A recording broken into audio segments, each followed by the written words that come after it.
आखिर भगवान श्री कृष्ण की मृत्यु के बाद उनकी 16,000 पत्नियों का क्या हुआ?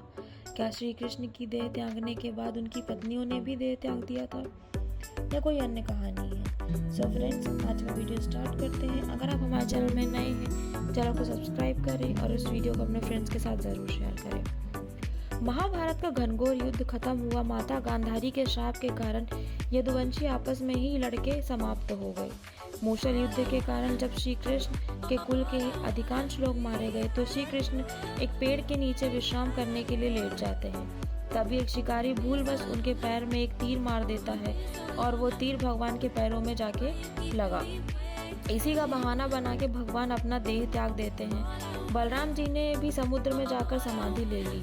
अब अगर हम आपको विस्तार से बताएं तो भगवान श्री कृष्ण की 8 पत्नियां थीं, जिन्हें अष्टवर्य भी कहा जाता है।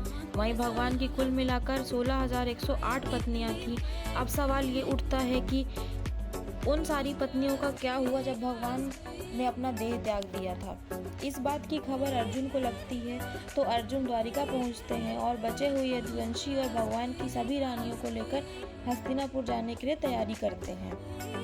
द्वारिका में कई सारी गर्भवती महिलाएं भी थी और ऐसी महिलाएं भी थी जो अपने पतियों को मूसल युद्ध में खो चुकी थी।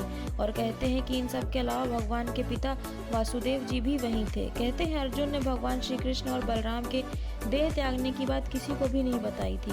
उन्होंने ये रहस्य सिर्फ श्री कृष्ण के पिता वासुदेव जी को बताया था। साथ ही वासुदेव जी ने कहा, कृष्ण ने मेरे से कहा था कि मेरे जाने के बाद अर्जुन जल्द आप सबसे मिलने आएंगे और वही इन सब स्त्रियों के बारे में भी निर्णय लेंगे। वासुदेव जी बताते हैं कि श्री कृष्ण ने यह भी कहा था कि आप सबके यहाँ से जाते ही द्वारिका नगरी समुद्र में विलुप्त हो जाएगी।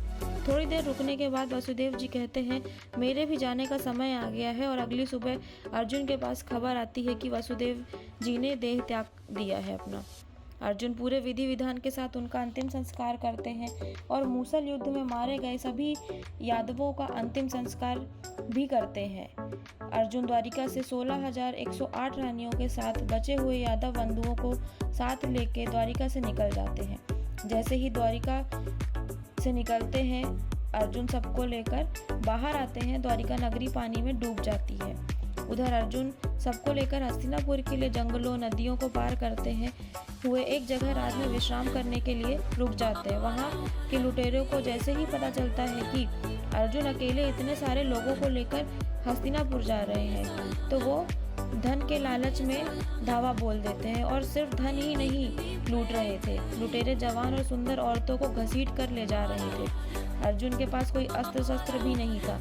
वो उनसे लड़ता है परंतु लुटेरों को रोक नहीं पाता है। अगली सुबह बचे हुए लोगों को लेकर वो निकल जाता है और हस्तिनापुर पहुंच जाते हैं।